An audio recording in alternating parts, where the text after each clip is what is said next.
Hello and welcome back to another episode of Survival Command Blocks. My name is Classic Tim, and as the sun sets here, we're ready to start a new episode. Looks like the skin server is down because I'm no longer my skin. But we'll take a sleep here, and I don't remember if I mentioned last episode that we've upgraded to Minecraft 1.9.4. I think I may have mentioned it, but if not, we have upgraded to Minecraft 1.9.4, so you can go ahead and download that new uh, the new mod jar file from the forum link in the description, as always. I'll continue to update that as Forge updates. So right now we're running at 1.9.4, and that'll probably hold us off until they don't usually do the snapshot. So we won't be able to use those, unfortunately, but that's just one of the downsides of using mods. Either way, I want to do this episode. I want a better way of getting down to this command block area underneath the storage room. And, you know, just a ladder here, that's a little too simple for us. We're in a command blocks series. We have the unique ability to do some pretty amazing things with doors and stuff. So what I want to do is I kind of want to break this away here, and I want to do it in some sort of like an animation. So it's going to have multiple frames, and then each frame, we're going to cut away another piece of this block, and we're going to add stairs, like here. And then we'll come down another block here, and put another set of stairs. And then come down another set of blocks, and then put stairs. And then from this point, we can then just walk down like usual. And I'm going to cut these up as well, probably.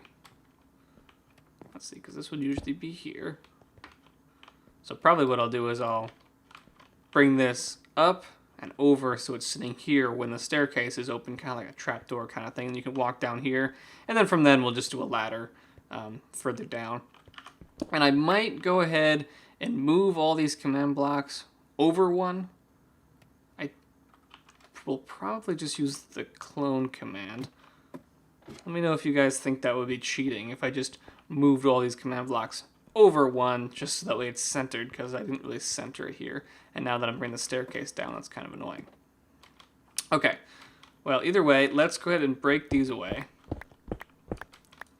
And I'm going to go ahead and replace, let's see, let's get, I know I had some more, there we go.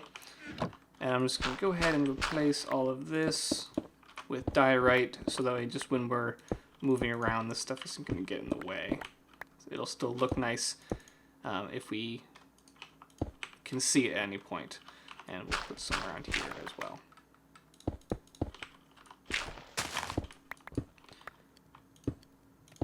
Okay. So now that we have kind of our staircase built out, man, I wish that there were polished diorite stairs. I don't think there are. No, that'd be kind of cool though. But stone brick will do. So let's go ahead and bring these back up, like so. So this is how it'll normally be, and we'll have some way of activating the stair mechanism. For right now, let's go ahead and put the stair mechanism, well, right behind the stairs. We'll probably need a good amount of space for this, just because we need to do it in frames. So we're going to need comparators and repeaters to separate the frames. But we'll just start it right here. Okay, so first things first, we're just going to use a normal command block. And we'll figure out what we're going to do, how to activate it later. Alright, then we'll do probably 3 command blocks per frame. Alright, so the first command block is going to do the cloning.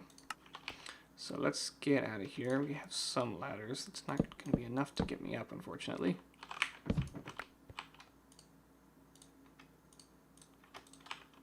Put that there. Then we can hop up here. Like so. Okay. So first things first, we're going to move these blocks up and over. Okay. So let's just clone these. We've got... I'm just going to do this to get the information. 186, 63, 258 by 188, 63, 258.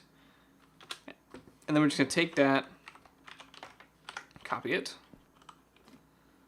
put it in this one, and then we're going to move it up one block. So it's 186, 64, 258.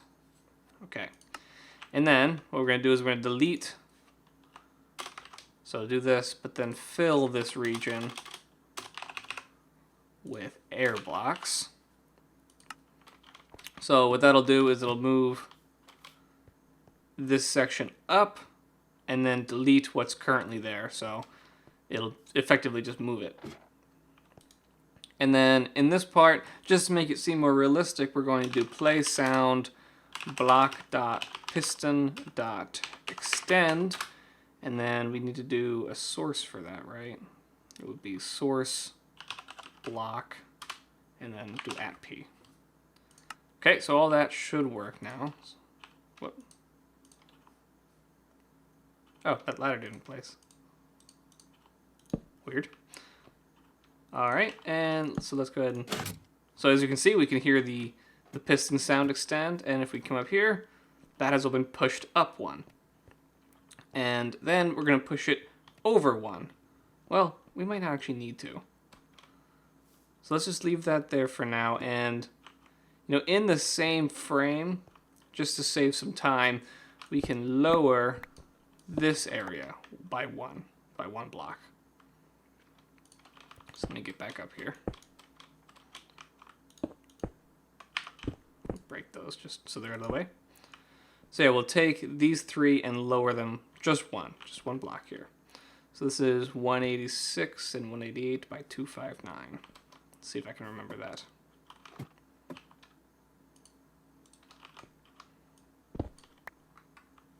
Let's go ahead and turn this, since it doesn't have to be conditional in any way. So we'll copy this by 259, I believe it was. 259, 259. And then that's going to be going down one.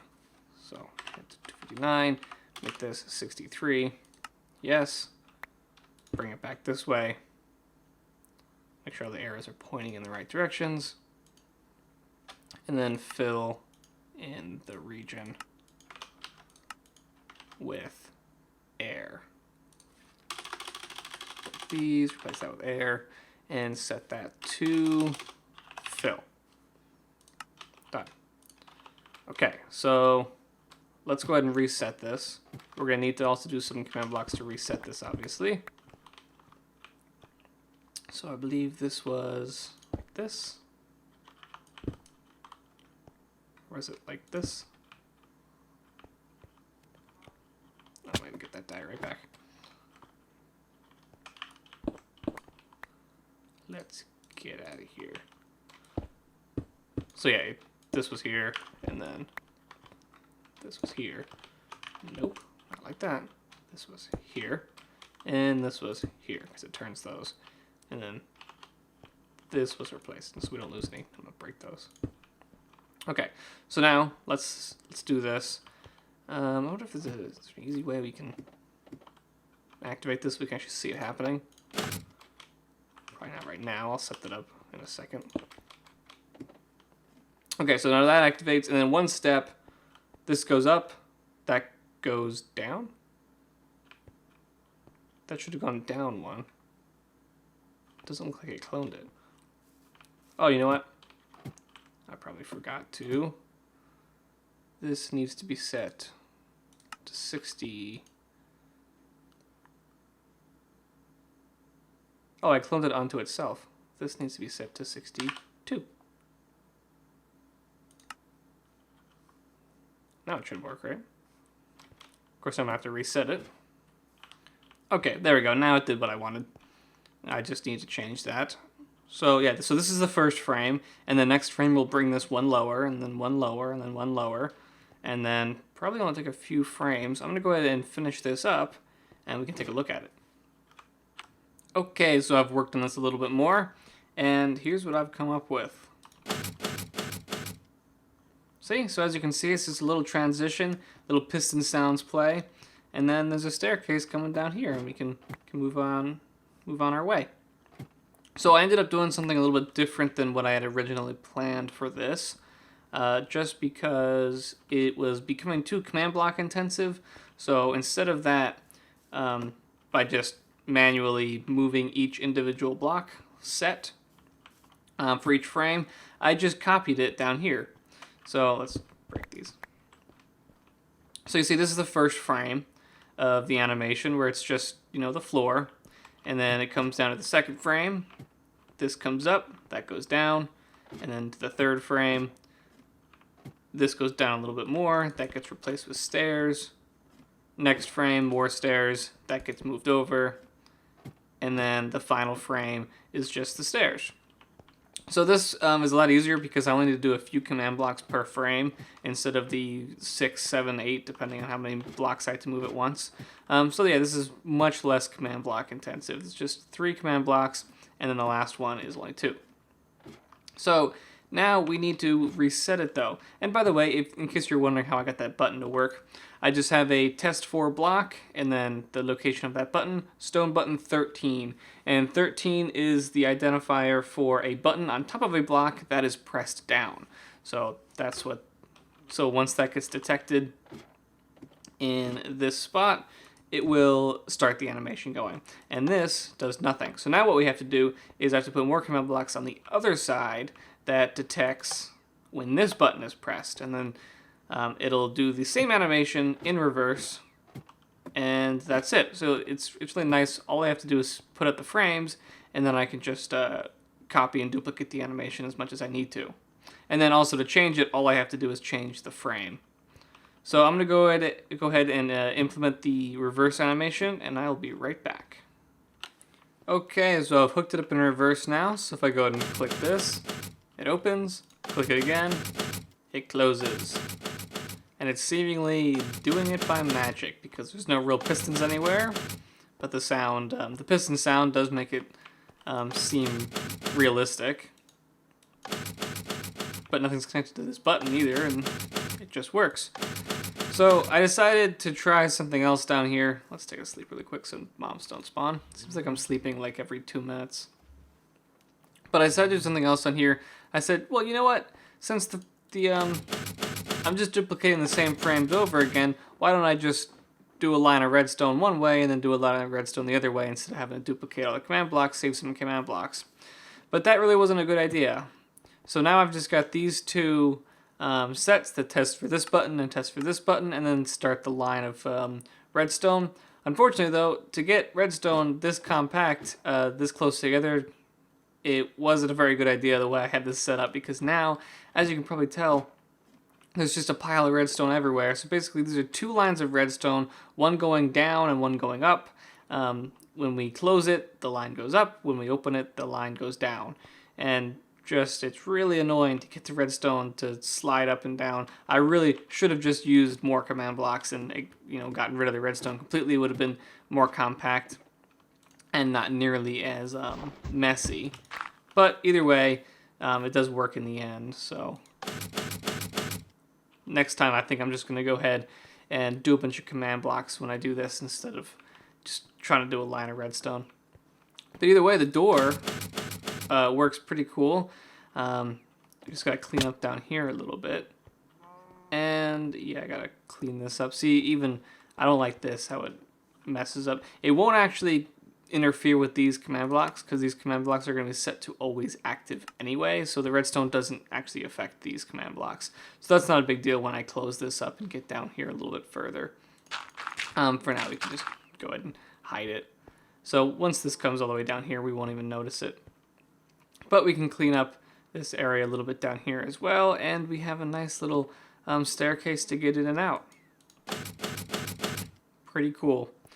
Alright, so yeah, this is going to be something that we're going to be doing in multiple areas in the world, is getting some really cool transitions and doors and stuff like this, just, wherever we get a chance. I think that's really going to be a big thing with this command block series, is we can really move blocks in ways that you wouldn't normally be able to do. So I'm excited for that. Yeah, I like that. Alright, so I'm going to go ahead and end this episode here. Oh, hello. I'm going to keep building around here, see if I can flesh out this building a little bit more, and I got to move this underground as well. So remember to leave a like if you enjoyed, and I will see you guys next time.